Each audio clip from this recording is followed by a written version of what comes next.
Hey, everybody. How's everyone doing? This is John A. Reese, and this is The Influencers. And I am the digital media manager of the Cincinnati Herald. And here on The Influencers, we like to share young voices, get young people's voices off and everything. And I usually deal with the arts and entertainment section.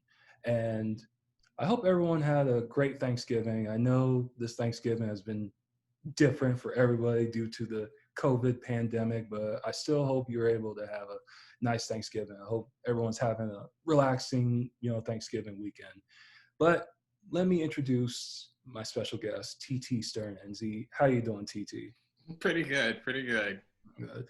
So this week we're talking about movies, obviously, but we're talking about the Oscar frontrunners. And this year is, a little different, obviously, because of the COVID-19 pandemic, as we haven't seen a lot of movies, released into theaters. Most of the Oscar frontrunners this year have been on streaming, especially from one streaming service in particular. If you don't know what I'm talking about Netflix. And with that, actually, the Oscar eligibility has been delayed and being pushed back. Usually movies have to premiere in New York or LA for 1 week and before December 31st. And usually that gets you, Oscar eligibility. And, that's when your film can be considered. However, this year they pushed it back to, I think, to around February, and movies that have been released on streaming are now eligible to be accepted into the Academy Awards, which is new this year. Hasn't, that hasn't really been done before. It's the reason why Netflix releases, their movies into some theater chains, mostly independent chains. Like around here, Netflix has released their movies in the Esquire, the Marymount, that sort of thing. In fact, if you're interested, Mank, which is an Oscar frontrunner, is currently screening at the Esquire. But enough of me rambling. TT, I want your opinion. What are some of the movies that are streaming right now, which you consider to be Oscar frontrunners, and some of the movies that haven't come out yet, which you think will be Oscar frontrunners? Right. Well, this is a good question. And again, I actually, before I get into that, I kind of want to get into some of what you talked about in terms of the preliminary notion of how this year is going to be different. Because as a critic covering films, especially one who hasn't gone out, I haven't actually been to a theater since early in March. Right. So yeah, this really does change things. But the fascinating part about it is, since they made that decision sometime around the middle of the year to sort of open things up and allow films that are streaming in one way or another. And again, that can be Netflix, Amazon Prime, video on demand, anything that was technically planning on playing in a theater, but then they had to make that switch or that pivot over to streaming. They have allowed those films, which means in some ways it has opened that up for audiences in a really kind of fascinating way, because there hasn't been a slowdown at all in terms of what's been streaming for us. Right. So there are tons of titles that have played video on demand, or again, that are playing Hulu, Amazon Prime, Netflix, Disney Plus, Apple TV Plus, the whole gamut that we know of, which again means that those are those types of titles that we're seeing at home, which means in a really interesting way, so often at this time of the year as a critic, I have the chance to see things early, but then can't really talk about them with audiences because they're not going to be released in sort of a wide distribution way until sometime after they've kind of garnered that eligibility requirement that we usually have. Right. But this year, it kind of opens it up, and it means that audiences as a whole that, again, have access to streaming services can in some ways almost feel like critics, because they have the chance to see a lot more that's out there, get to take some chances on some titles that they might not normally take chances on their own, because they don't necessarily want to pay for them in theaters. But again, because you've got the streaming service, you can watch it at home, make a decision, what you think about it, and kind of move on from there. But it does allow for a greater, almost democratic kind of process for audiences to take all of this in, which, like I said, is really kind of exciting. So I'm going to kind of pivot from that to now answering your question, because the question itself is kind of interesting, because you're right. So much of what we're getting right now in terms of that early Oscar buzz, or the potential buzz, is coming from Netflix, because Netflix knew even before the pandemic, they had a whole host of films that they were working, because they were partnering with filmmakers like David Fincher and Spike Lee, and they knew they were going to have this cachet of films that they were like, okay, we're just ready. Right. So we'll make sure that, again, we'll play them in those select theaters where we need to, and in particular markets, so they can meet that eligibility requirement. But they kept their eyes on the prize the whole time. It's like, yes, the prestigious titles, those directors of note, we have all those titles, we have all those films, we've worked with all those people, and we're just ready to release it. Right. So they got ahead of things, and in a really interesting way, it was almost like this year was kind of made for them. Yeah, exactly. You know, we got to see The Five Bloods, you know, during the summer, and almost right away, as soon as that film came out, people were like, oh my God, Delroy Lindo's great in this. This is another Spike Lee joint that everybody's really feeling and is excited about. You had early Chadwick Boseman discussion, because he's in the film and as given an almost kind of idealized version of what we think of in terms of Chadwick Boseman, his captain who, you know, dies in Vietnam, and again, the characters who survive want to come back and claim his remains and bring him back for proper burial and all of that. All of their memories of him are of this idealized, heroic kind of savior in a way. And people, obviously, after his passing, after Chadwick Boseman's passing, were kind of like, well, yeah, here's an opportunity to, you know, look at him and honor him in a particular way. And then, of course, we completely almost have forgotten about that film and that performance now, because we have Ma Rainey's Black Bottom, which is going to come out pretty soon. And again, his performance in that is even more powerful and more dynamic. And it's also one of those things that we know that's going to be the last performance that we will see from him. Yeah. So again, the shift is on for that, which is, again, that's what happens when we lose someone. But again, the funny thing about it is you're looking at the idea that Netflix has both of those titles. Right. And that's just the tip of the iceberg for them. You mentioned Mank from Fincher. Right. You know, they are stacked and overloaded with this kind of talent. They're ready to roll. They've been releasing these films, and it looks like so far, based on everything that we've seen, their titles have been really strong. Yeah. So it's going to be really tough. And again, there are a lot of critics that are writing about it, and they're talking about the idea for this year that Netflix has a chance to break some records. Yeah. In terms of the number, you know, the total number of nominations that they may get. There are even potential ways that for certain categories, they may come close to dominating categories. Yeah. Because they've got so strong a slate. And part of that strength leads to questions, because again, one of the things I've enjoyed about the season so far is I've had the chance as a member of Critics' Choice Association to do some podcasts or do shows like this, but I've been able to catch up with other members of the Critics' Choice Association, and you know, we will do these podcasts and have these talks, and it's always kind of interesting how, you know, it's kind of like insider baseball with commentators. We're kind of talking about what the season looks like, how it's going, what we're imagining about it, but most of us can't imagine what this season is really going to look like, because this year is so different. Yeah. You know, again, the changes that, you know, we're shifting the award season. I think that the plan is now we're going to get the Academy Awards in either late March or even early April. Yeah. Which that shift means that you're allowing more time for more films to be released. But again, part of what happens, and you know, as you're doing that, you're going to be changing not just this year, but next year as well. Yeah. Because are we going to go back to a normal time frame then, which means we will have a shorter release period available for films. And again, we're going to have that shorter period potentially with even more films, because a lot of films got pushed out of 2020 because Right. they weren't playing in theaters, all of a sudden you're going to have this huge, massive cachet of films that are going to hit and hit Yeah. hard and fast and Oh be yeah. fighting for box office and fighting for award season prestige kind of Yeah. stuff. It's again, like I said, it's going to be a pretty fascinating time.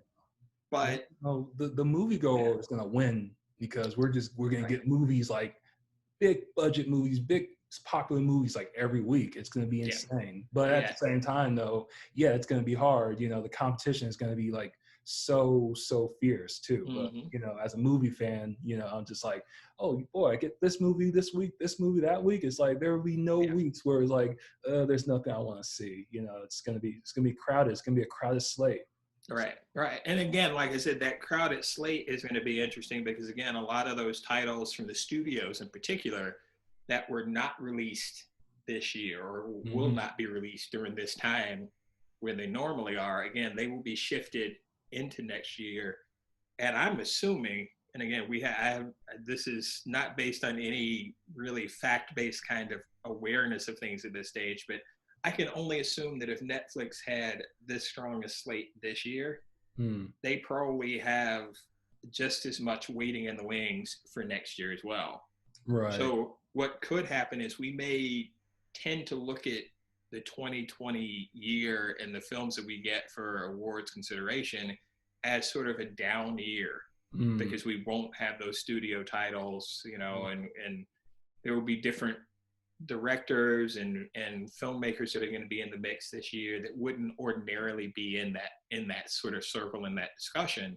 Right. But I don't think that means that it's a lesser year because, like I said, part of what's happened, there were a number of really great and interesting independent films that were released that ordinarily might end up in the Independent Spirit Awards, but this year, some of those titles may get some attention. Miss Juneteenth, for instance, which was a film that came out this summer that I really loved. Right. Nicole Beharie is amazing in that. The reality is, though, in a normal year, that film ends up in the Independent Spirit Awards and doesn't get any Oscar love. Whereas this year, there's a chance that with the proper campaigning and the looking at how the field is going to play out, there's a chance she's going to get some Oscar love for that. Now, let me ask you something, because I was discussing this with a friend the other day, and do you think the Academy is still going to go ahead with the Academy Awards? Because, I was just looking up when the Academy Awards are actually going to start. They're going to be held on April 25th, and that's really, really late. Even back in the day when the Oscars were handed out at the end of May, it's like, do you really think the Academy is going to actually just go through, or do you think they're just going to combine 2020 and 2021? What do you think? Yeah, I do not see the combination idea working. I honestly do believe that they will have some sort of ceremony and some sort of show. And kind of the reason I feel that way is I'm looking at the other award shows that we've gotten so far. Music awards, other early kinds of film awards that have been taking place, television awards, that kind of thing. There's something to be said for the idea that we need those kinds of events. Right. And in much the same way that, as it has been kind of halting and a bit of a struggle at times, sports has fought and struggled to make sure that we get abbreviated seasons if we can. And again, there's an awful lot of, bubble protection to keep people safe and things like that. I think we're going to see the same kinds of things that will take place on the award season side. I mean, again, as someone who, last year for the first time for me being in Critics' Choice was the first time chance that I had to go to an award show. So I went to the Critics' Choice Awards last year, took my wife, we had an amazing time. I'm a little sad that that's not going to happen again this year. Yeah. But we're going to be voting on films. We've already voted on, the documentary awards. We actually have a new award show this year that's kind of shifting the focus to superhero and fantasy stories. Really? So we're going to do an entire show devoted to that genre of films. And then we're going to have our regular, Critics' Choice Awards. We'll do it before the Oscars. So I think that, again, there will be as much of an effort as possible. Again, yes, we've shifted things a bit. But yeah, we want to make sure that people have those connections. And again, I think it does work fairly well because, like I said, in most cases now, people have actually greater access to the films than they might have ordinarily had. Because again, if you think about the usual anywhere from 5 to 9 or 10 films that are up for Best Picture every year, or that have been in the last few years, in most cases, people, you have some diehards who will go out the weekend before or the weekend of and try to see as much as they can at the multiplexes to get ready for the award show. But that generally means that they're doing it because they didn't see those films throughout the year. Right.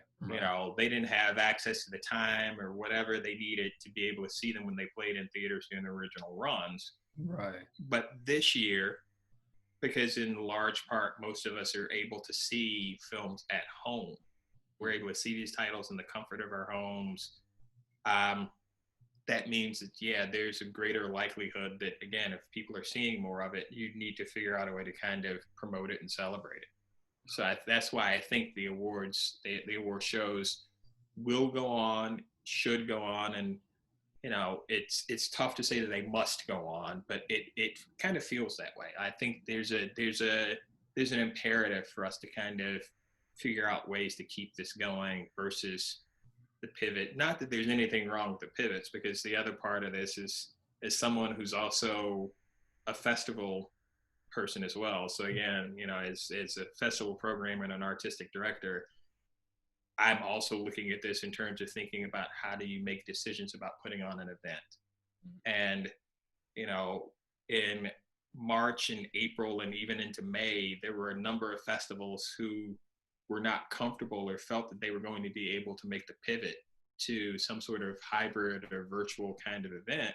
And they decided to postpone. And I have no problem with that at all. Right. Any festival that had to make that is a tough call. I completely understand it. Yeah. And people made those calls. But just as many festivals and festival programmers are kind of like, okay, well, how can we do this? How can we figure it out? And it doesn't mean that, it was perfect. It wasn't what they were expecting or what they were used to doing. But, they made those changes. They played around, kind of figured stuff out on the fly. And more importantly, especially within the festival world, they were able to sort of offer their examples up to other festivals to be able to say, okay, hey, we tried this. We tried working with this platform over here. We found some success and things that worked for us. Hey, you might want to try this too. So there was a lot of collaboration and discussion within the field to sort of say, there are ways for us to learn from this, and we can all kind of keep pushing, keep supporting film, because at the end of the day, we're all there because we all love film. Exactly. And if there's a way to make sure that we can set up events and people can have access to titles, it's a great way to kind of take your mind off of what's going on in the world and family issues and everything else. We kind of need that. So people figured it out. Again, I would say that to a certain extent, the way that happened within the film festival world, in that awards season arena as well, you probably had the same thing. The Oscars are going to be looking at every other award show that has come before and sort of say, well, okay, they tried this, that was kind of cool. They tried that, it didn't work, or maybe it wouldn't work for us, so we won't do it. But again, the opportunity to kind of learn and figure some things out to make sure that you're going to put on the best show that you can put on, that will entertain people and engage them. You do what you have to do. Right. Yeah. Okay, so I know you've been able to see a lot more films than me, but I want to tell you, like, these are my Oscar frontrunners, real quick, from what I've seen so far this year, and in no particular order. And fortunately, these are like Netflix films, actually. So, so basically, so far for me, it's been The Five Bloods, The Trial of the Chicago 7. I actually, this is an Amazon film, I'm sorry, Sound of Metal, which I really enjoyed, surprisingly. Uncle Frank, which is also Amazon original. And there was one more, but I can't remember at this time. But basically, those are my Oscar front runners, and at least of the ones I've seen. So, Okay. how about you? Okay. That's an interesting list. And again, yes, it'll be curious as things continue rolling out. You know, I mentioned the Five Bloods early on. Again, as soon as it was released, everybody was like, "Oh my God, it's Spike's latest. It's really good." You know, Delroy was amazing. There was all of that hype and that discussion around it. It's kind of receded a little bit now, though, because again, part of the problem is it was one of those titles, and it happens every year. You come out early. If you're coming out in the summer, yes, you're able to attract that kind of attention. But again, the season really doesn't start until like now. Right around Thanksgiving is when everything really starts bubbling up. So unfortunately, I feel like, you know, the Five Bloods is going to lose out a little bit because it had that early, you know, kind of firecracker kind of you know, appearance initially, and we're going to lose some of the feel for it. But I hope, especially for Delroy, because he's one of those actors I always love him no matter what he does, and yeah, he's phenomenal in that film. He really is. So I want to see him get some love out of this. I have had the chance to see Ma Rainey's Black Bottom. Yeah, tell me how that film was, because I'm very curious about that. It's an interesting title for me, because again, great performances. Viola Davis is amazing in it. Yes, we're gonna love seeing Chadwick Boseman in that final performance. I can't really talk about it too much more beyond that at this stage, other than the fact that I think people their response to the film will kind of depend on, again, their love for August Wilson. Oh, I see. Okay. Because ultimately, it is very much a stage play that's been adapted into a film. Very much so. So there is, again, if you love the rat-a-tat-tat of that language and how it plays out, then, you know, sort of the drama that you get on stage, there's a chance that people will really be moved by the film. For audiences that are looking for maybe a little more or a little more opening up of that world, which is, again, one of the issues that you always get whenever you get an adaptation like that, whether it's a musical or just a stage play. Right. Those kinds of issues are going to be things that I think audiences will debate in terms of whether this film is really going to hit those kind of highs and be able to snag that kind of attention. And I think that it's going to be interesting too, because, and I haven't seen this film yet, but Regina King's film, One Night in Miami. I saw the trailer for that. It looked really interesting. People have been talking about it a lot. It played, you know, sort of the festival circuit as this year's kind of, you know, very changed and very different festival circuit was set up. Lots of critics saw it, really loved it. I wasn't able to catch it during its sort of virtual festival run, so I will be seeing it in the next few weeks. But again, it's another one. It's a stage play that has been adapted, so there will be questions about the idea of how exciting is it to see four guys, even though we're talking four iconic figures, right? Yeah, kind of sitting in a room talking. Like how does that work? How does, you know, can you make it a really interesting and the dynamic story? Or are you just going to have a couple of performances that really pop? Right. Yeah. So it'll be interesting to see how that plays out. And I'm going to depart from the question a little bit to get into a film that you mentioned before we came on air. Which I think is really interesting because, and again, it gets into some of this stuff about the idea of how films perform or versus the performances. Yeah. You said you saw Hillbilly Elegy. Yes, I did see Hillbilly Elegy this morning, and I've been following Hillbilly Elegy because you know, it takes place in the greater Cincinnati area, you know, Middletown, Ohio. You know, I know they filmed it. They were calling for extras here. Right. It's directed by Ron Howard, you know, Academy Award-winning director of A Beautiful Mind, Apollo 13, you know, Splash. He did Solo, but let's not talk about that. But, So, we expected this to be a home run. It came from a best-selling book.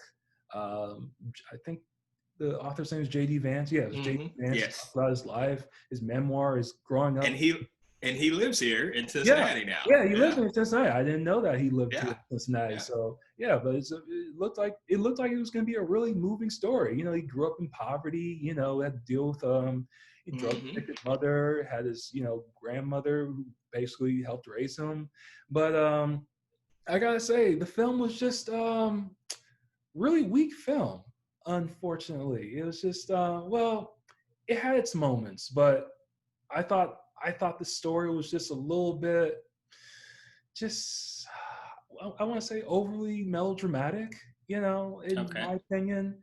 And also, for me though, it looked like the film wanted to have three lead characters, which was JD. I'm trying to remember the actor's name. I can't remember the actor who played him, but Amy Adams, who played JD's mother, and Glenn Close, who played JD's grandmother. And it looked like all of these three characters, it seemed like to me that they all should have had all their stories fleshed out. So I thought it would have worked better as a miniseries and not a movie, or either just devote the movie to just one of these characters. Because it's like the movie was trying to have its cake and eat it too. But I will say though, Amy Adams and Glenn Close, they have really good performances in that movie. Especially Glenn Close. And I'm just saying, I would give her an Oscar nomination just because she's just so good in the movie. And plus, well, I mean, she's good, but it's not her best performance. But I feel like, and I know the Academy does this a lot, they usually give performances to actors if it's not their best performance, but if they've been in the game a long time and said, hey, this person hasn't won an Oscar, let's give it to them. Like example being like, acting example being like Al Pacino. Like won the Oscar for Scent of a Woman, and and there were countless other films that we should have been talking about. And I'm not bashing Scent of a Woman, but he obviously had much better performances, And so I just feel like it's just going to be one of those things, because Glenn Close is like, I believe she's been nominated like 6 or 7 times. It's been a lot. Yeah, I can't remember how many, but yes, it has been a lot for her. And it's interesting, and I kind of was looking forward to this kind of back and forth. I kind of want to disagree with you a little bit about her performance in this film, because I think this might be a really strong performance in that she is able to kind of disappear into that role. I honestly believe that there are going to be people who will watch the film and not necessarily make the connection right away that she's playing the grandmother, and they'll just kind of be like, huh, who's that old lady? Like, she disappears into it. And again, she does it for me in a way that I was telling my wife this when we watched it. I have like the supreme respect for Meryl Streep. Oh yeah, she's the GOAT. She's the GOAT. Totally respect her. But my issue with Meryl Streep is every time I watch her in a performance, I know that I'm watching Meryl Streep in a performance. I'm seeing the choices, and I'm seeing these affectations that are part of her creating a character. And again, the characters, they still work for me just fine, but but I never lose sight of the fact that she's there. Yeah. Glenn Close in this film, in Hillbilly Elegy, though, I completely lose sight that it's Glenn Close for like large chunks of that film. Yeah. So for me, I'm kind of like, that's the kind of performance that, we should be talking about. That's the kind of thing. And it's funny because it's been reminding me here lately of something my wife and I have been watching, This Is Us. We never watched This Is Us before quarantine. Yeah, my mom likes it. My mom watches that show. She loves it. Yeah. I've never watched it before like 3 weeks ago. But we sat down and we started watching it, and I've been fascinated by Mandy Moore. I liked Mandy Moore in A Walk to Remember. It's one of my guilty pleasures. Yeah. I own up to that, and I Yeah. don't feel bad. I don't feel bad about it anymore. Yeah. But I did. I like that movie. I liked her in it. Yeah. But I never really thought about her much as an actress, to be quite honest. Yeah.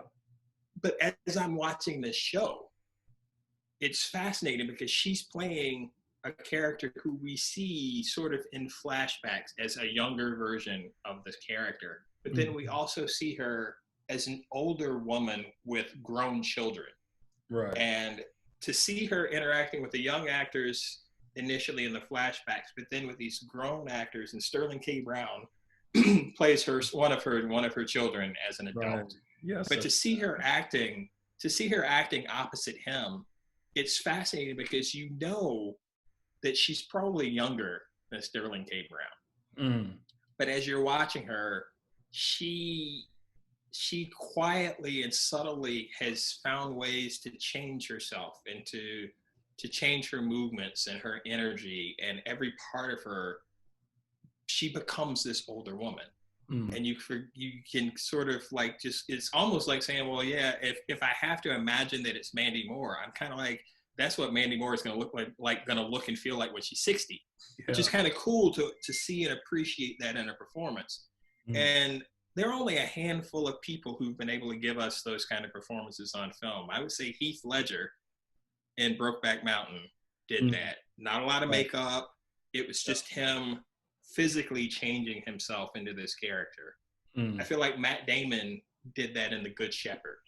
Again, not a lot of makeup, but again, it was just more about how do you take the physicality of a character from an early age, a young adult, to middle age and beyond, but to be able to convey that to an audience who's watching, and for them to really get the feel of it like that, it's a pretty powerful thing to see happen. And when you see it and you can point to it, that's the thing. And that's what I would take back to Glenn Close. I'm kind of like, she does that kind of work in Hillbilly Elegy, where you're just kind of like, wow, that is Glenn Close. Wow. Yeah. To be fair though, it's like it seems like the audience really enjoys Hillbilly Elegy. So I think it's got like an 81% on Rotten Tomato audience score. Of course, the critics kind of eviscerated it, but I think everyone can agree that Glenn Close's performance is like the best part of that film. I'll be honest with you. I'm not a huge fan of the film either. Like,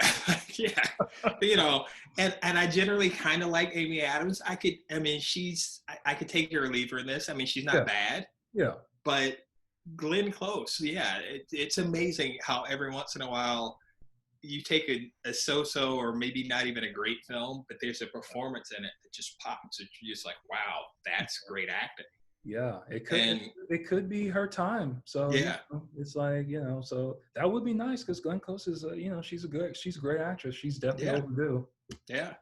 I hope she gets it, because again, the last film that she had where we were having this kind of discussion with her was for The Wife, I believe. Oh yeah, I remember that film. And I loved that film, and I loved her in it. And she got nominated, I believe, and it was kind of like, ooh, and it didn't happen. It was just kind of like, oh man, how do we not recognize that? Well, because Olivia Colman in The Favorite. That's why. Which, and again, yes, not to take anything away from that one either, but it's like, wow, that's it takes you're really up in your game. To have to beat a great performance like that. That's the thing. That's the thing about the Oscars. It's just like you have to give the best performance of your career, and then you have to be lucky enough that no other actor to not have another one of those really great performances. Exactly. So but so now the other film I saw this past weekend was The Trial of the Chicago 7. And that was actually originally going to be released theatrically, but I guess Paramount Pictures just got cold feet or something, or I don't know, and just released it Netflix. Sorry about that. Sorry, my phone's just ringing. That's embarrassing. Well, that's really embarrassing. Okay, but anyway. Wow,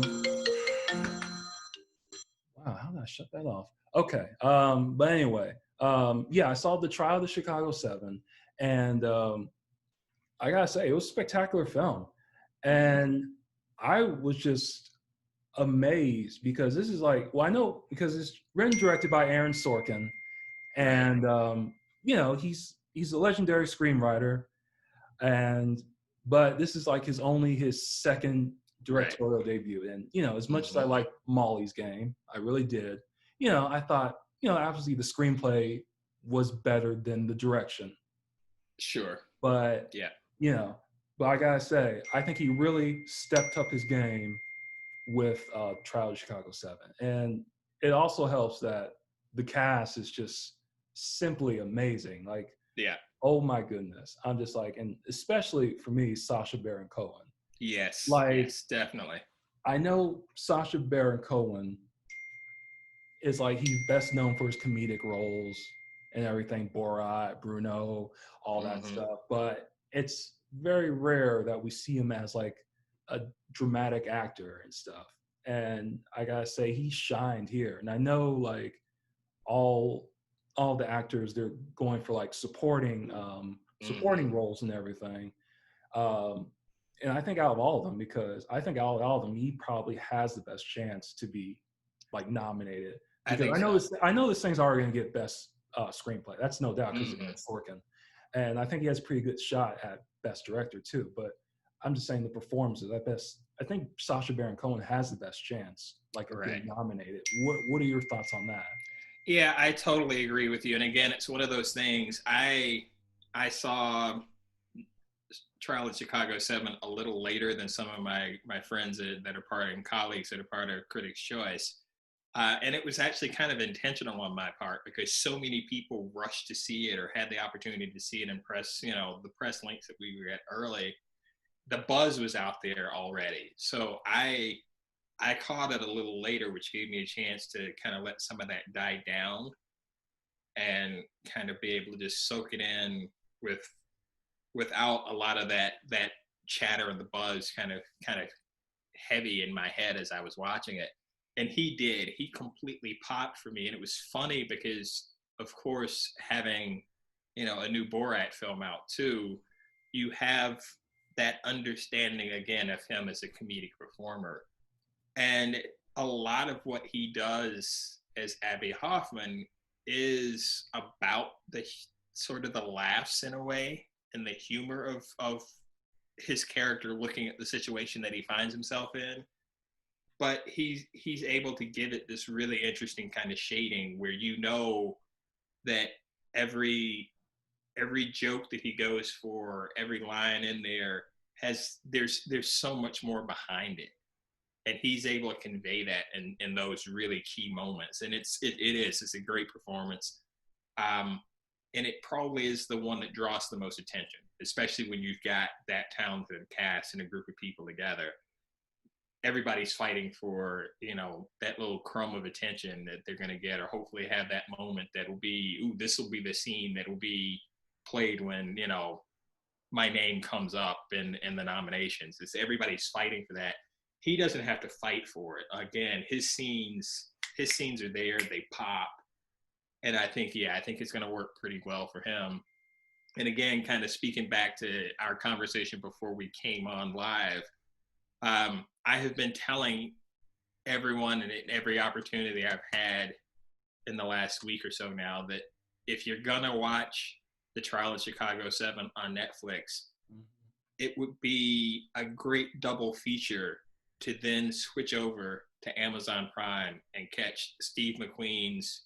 He's got a 5-part series of stories called under the heading Small Acts, and they look at the Black British experience, basically from the late 60s through the early 80s.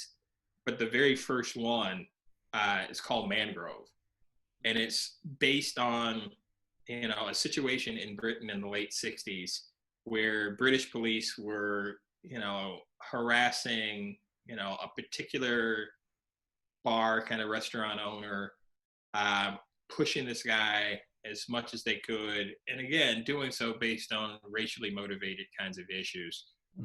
He ends up eventually kind of fighting back and joining together with some other activists, including a Black Panther, a British Black Panther, as a matter of fact, who's played by Letitia Wright.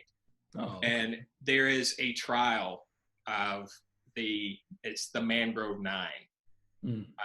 That again kind of plays the same kind of dynamic of, again, a very different and eclectic group of people who are brought on trial, fighting a system that is obviously so stacked against them, Right. Racially motivated, all of these things, the social unrest, everything is there, but you won't find two dissimilar films in the way that they handle it. The Sorkin film in Chicago 7 gives you that rat-a-tat language, that energy, all of that passion that we normally expect to get from a Sorkin screenplay and his work. Right. Whereas Steve McQueen isn't going for that. He's not giving you familiar names other than, like I said, Letitia Wright, who's in it. But it's about these quieter moments. There's more emotional weight behind everything. They're both great films. Let me just say that up front. But they are just so different. But again, knowing that you're looking at these kinds of cases and the way they happen, and basically having this really interesting portrayal of race in two separate countries, that at the end of the day, we're talking about the exact same situation. Yeah, exactly. It is fascinating to see them play out and how they play out so differently.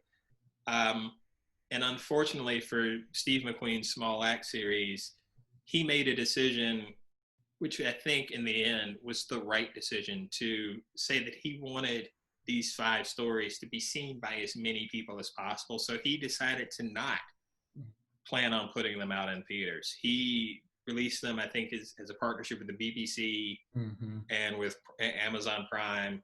So he wanted people to have access to these and wanted people to see them. They were not going to get that theatrical release. They did play at festivals in the fall. But again, the push was really, I just want people to see these stories. They're not going to be available or eligible for Oscar consideration. But I guarantee you, if they were, Mangrove in particular would be one of those titles that we will be talking about in this discussion. And since it's not going to be eligible and available in that way, I can guarantee you there are going to be plenty of critics when they do their top 10 lists for the year. And I know, because I'm going to probably be one of them. Mangrove will probably be in my top 10 list for the year. It's phenomenal. And again, it's everything you would expect to get from Steve McQueen. And we haven't seen as much of him as we would probably like to. We got Widows and obviously 12 Years a Slave.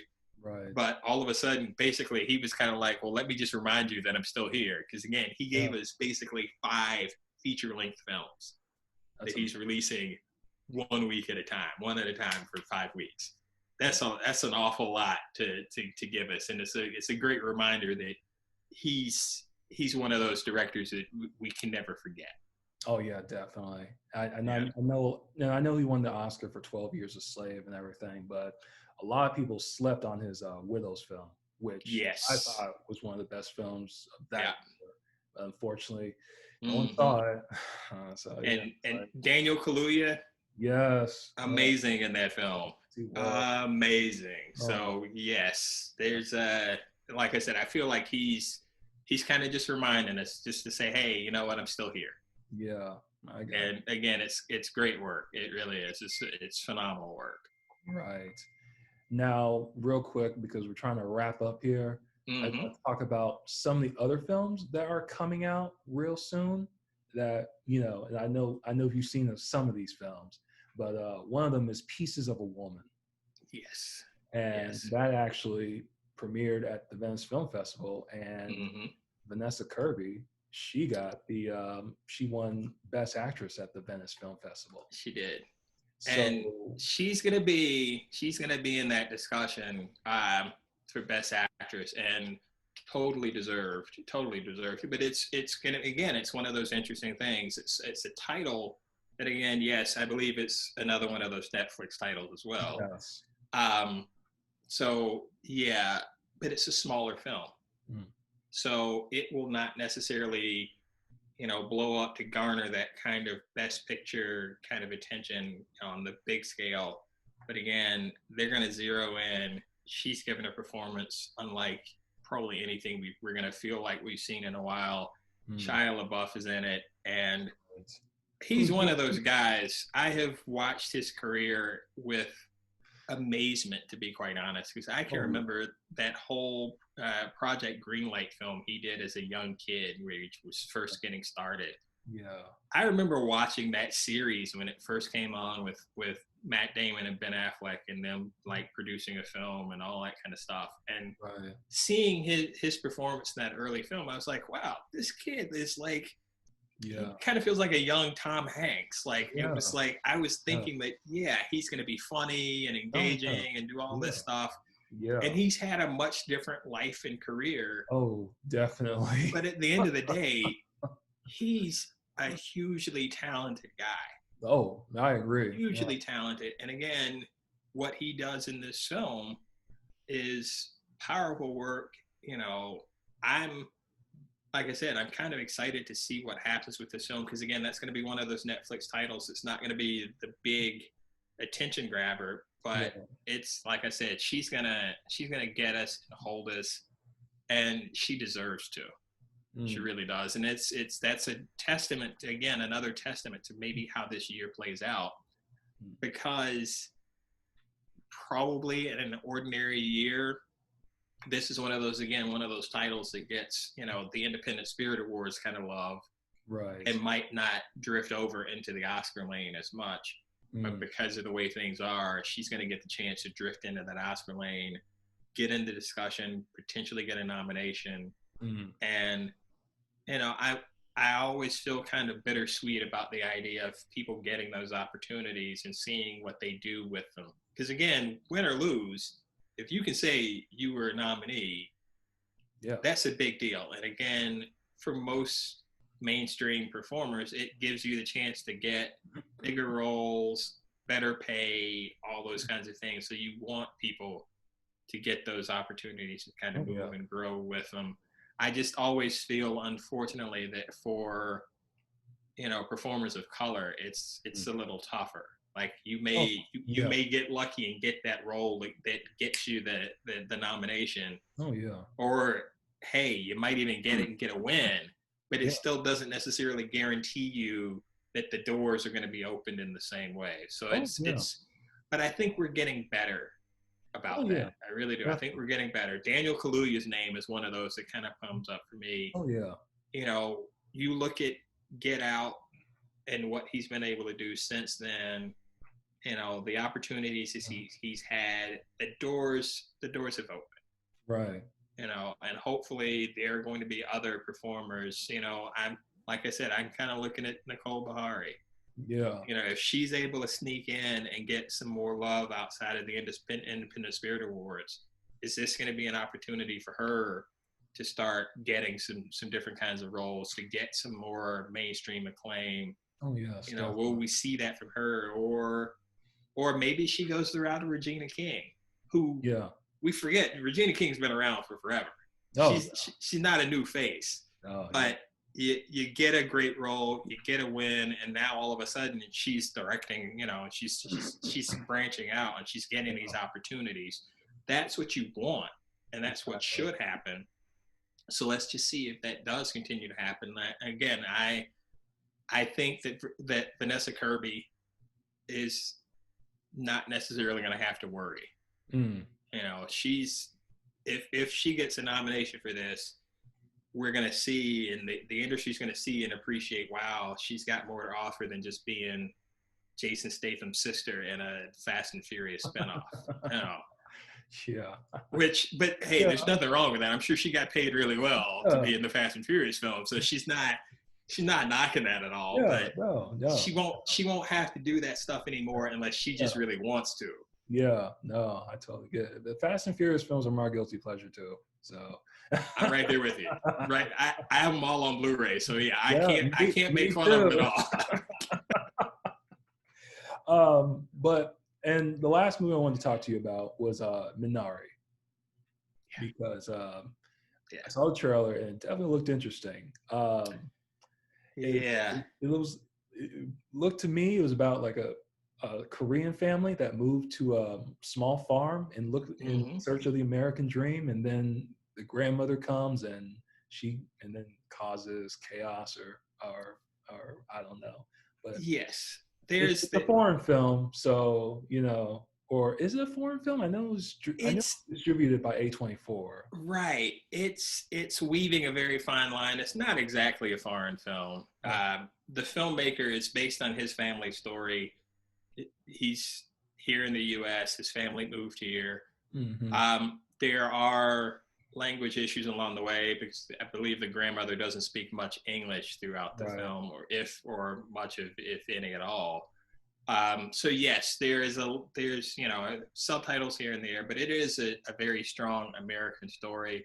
It's one of those stories, to be quite honest. As I was watching it, it kind of reminded me of what, in some ways, Hillbilly Elegy kind of wanted to be like. Mm. To Yeah. look at a family and a situation that is kind of outside the typical experience of either the coast and the elite kind of world and society that we're used to seeing. We're seeing again, a more rural kind of experience, and again, people that are kind of struggling for that American dream, Right. and having to face impossible odds to get where they want to, where they feel that they belong. Mm. um, it is quieter and smaller than Hillbilly Elegy, but its impact hits you so much more. It doesn't have that great big performance that it doesn't have a Glenn Close or an Amy Adams or anything like Mm. that, but Yeah. everything about it works. And Mm. again, everything about it feels authentic, and I think that's unfortunately potentially part of the knock that people might have with Ron Howard's film. Mm. it Yeah. it may not feel as authentic, and to a certain extent, I think your issues with it are right, because I haven't read the book, but there's a part of me that just can't imagine that if you're the person who writes a book about your experience and yet you don't feel like the main character in the film adaptation of it, that seems like it's kind of a problem. Yeah, but I think another problem I have with Hillbilly Elegy is that the characters just really aren't likable. And it's fine if you have characters that aren't likable, but at least like develop them a little bit, to see where it Mm-hmm. comes from. Right. And I just wasn't getting that with, Hillbilly Elegy. And Yeah. like I said, I really wanted to like that movie because I love Ron Howard. But Yeah. it was just like, You actually, that's the thing though, you're right. And you actually get that in Minari. okay. You get the idea that, even there's the young son in Minari pulls a horrible joke on a practical joke on his grandmother, which ends up making him look like the biggest, brattiest kid you've ever seen on screen in your life. But again, the story moves and shifts in ways that you understand to a certain extent how he did the thing that he did, but you also see how the family reacts and moves on from that moment. And it does fill him out and sort of redeem him in certain ways as the story moves on. But you have to build that into it. And yeah, that was a lot of that was missing in Hillbilly Elegy. Yeah. And it's easy, I think, for a film of that size and to have that cast and crew behind it. Sometimes you fall back on the idea that you've got that talent and that they'll help carry things through. Whereas a film like Minari doesn't necessarily have that. So it relies a whole lot more on making sure that all of the beats are there, all of the character development is there, because you need that more, because you don't have star power propelling this thing forward. Right. So all of those other elements have to be working and timely and working in place. So yeah, I think people should definitely rush out to see that film. It's probably not going to, again, it's not going to be one of those that's going to attract a whole lot of attention from the Oscars. Right. It's probably more of an Independent Spirit Awards kind of film, but it's a great film. Yeah. Great story. Yeah. Well, so far for Minari, it's supposed to have a limited release on December the 11th, and it's supposed to go wide this February. But like I said, with the COVID release dates can change by the minutes, but so far that's what it's scheduled for. And Pieces of a Woman is supposed to be on Netflix in January, so just look out for those. All right. Okay, so I'm just gonna wrap it up here. Thank you so much, TT, for being my guest today. Thanks for talking film, these Oscar frontrunners and everything. Really do appreciate you having me. Always a pleasure. Always a pleasure. Where are you on social so people can follow you? I am only on Twitter, which you can hit me up or find me at TT Stern-Enzi, all together, no hyphen or anything. And then, for my archives, for the stuff I do for Fox 19 every weekday morning now, you can catch up with all of that at terrencetodd.com. That's where all my stuff is archived. TERRENCETODD. Excellent. And remember, folks, well, if you're watching this, you probably already subscribe to our Facebook page, the Cincinnati Herald, but we're also on Twitter at the Cincinnati Herald. We're on Instagram, Cincy Herald, and of course, go to our website for news you can't get anywhere else. And as far as next week, there will be an influencer show next week. We don't have the guests yet, but they will be announced on the website. So, everyone, have a great holiday. Everyone, try to stay safe, wear a mask, and God bless, stay safe.